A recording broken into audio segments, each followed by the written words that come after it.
So today is going to be a little bit more difficult of a topic because today we're going to cover the things that were difficult for me in this week, because this is designed to help both you and me, and in order for that to be a real relationship and for order for me to actually communicate what needs to be communicated and tell the real story, I have to be honest.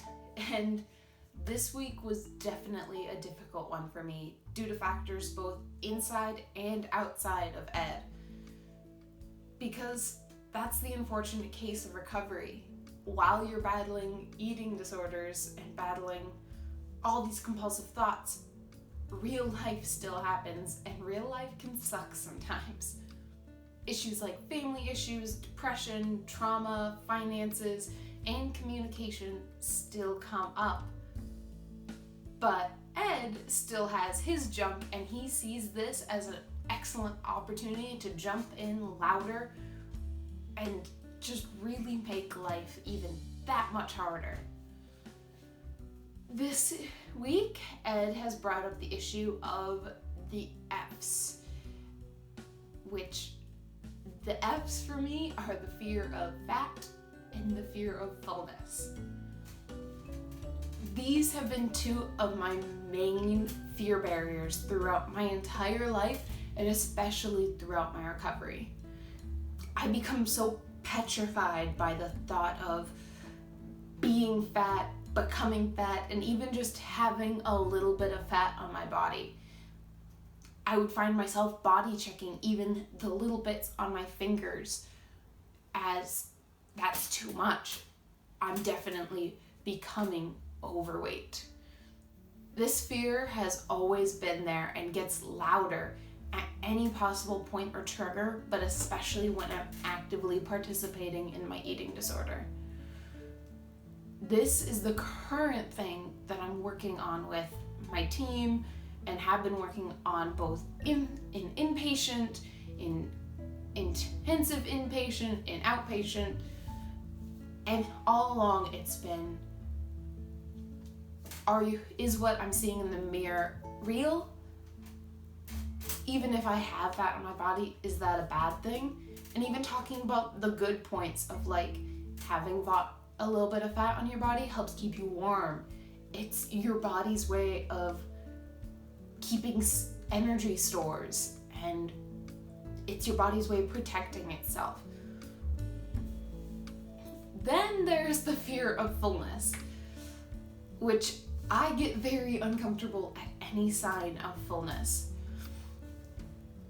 And then I proceed to get obsessed as the thought spiral starts, and I start to think of what's gonna happen, like what's it gonna cause, what caused it, did I eat too much, what have I been doing lately?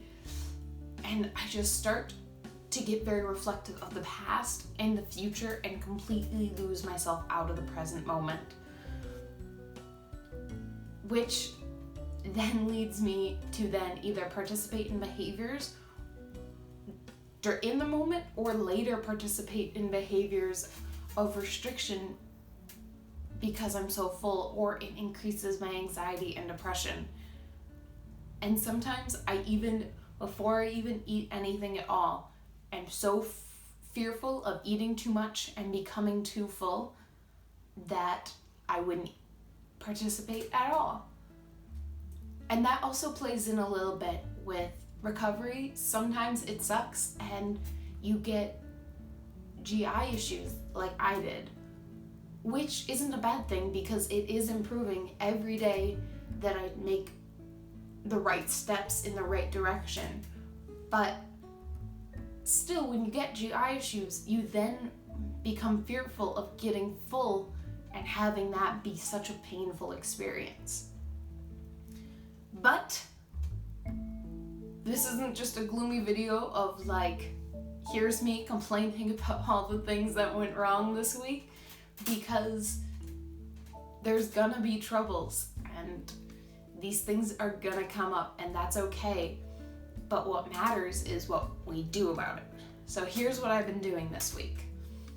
I've been doing a lot of opposite action.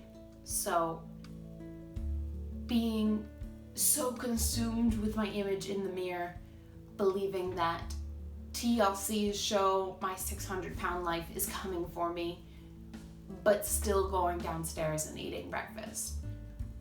Thinking that, oh, I'm definitely gonna gain weight after today, so I should cut the fats out of my meal tonight.